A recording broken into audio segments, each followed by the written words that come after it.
আমি গতকাল আমার ইউকে ভিসা পেয়েছি আর আমি ফুল প্রসেসটাই ফিউচার ইডির মাধ্যমে করছিলাম। এই ফুল প্রসেসের মধ্যে শাহরিয়ার ভাইয়া, উদয় ভাইয়া এবং যারা ছিল ওনারা সবাই অনেক হেল্পফুল ছিল আর ওনারা প্রত্যেকটা প্রসেস স্টেপ বাই স্টেপ ওনারা এক্সপার্ট দিয়ে করে। কোনো প্রবলেমে ওনারা 24/7 সাপোর্ট দিয়ে থাকে। আমার নাম জাহিদুল ইসলাম।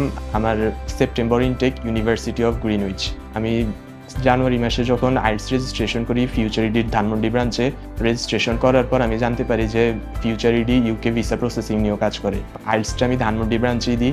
সেখানে ওনাদের ইকুইপমেন্ট এবং এনভায়রনমেন্ট স্টাফ মেম্বার সব অনেক ফ্রেন্ডলি ছিল।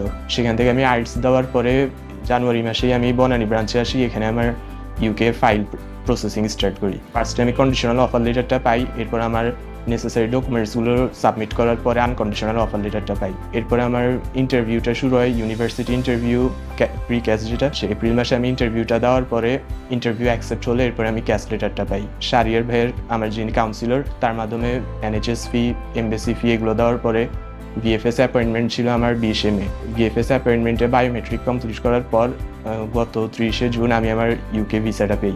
এই ফুল প্রসেসের মধ্যে শাহরিয়ার ভাইয়া, উদয় ভাইয়া এবং যারা ছিল ওনারা সবাই অনেক হেল্পফুল ছিল আর ওনারা প্রত্যেকটা প্রসেস স্টেপ বাই স্টেপ ওনারা এক্সপার্ট দিয়ে করে। এই জন্য কোনো ঝামেলা বা কোনো ভুলভ্রান্তি হয় না। আর ওনারা হেল্পফুল ছিল, যে কোনো প্রবলেমে ওনারা 24/7 সাপোর্ট দিয়ে থাকে। আমি হাইলি রিকমেন্ড করবো যে ইউকে ভিসা বা এই রিলেটেড অন্য যে কোনো ভিসা প্রসেসিংয়ের জন্য ফিউচার ইডি বেস্ট।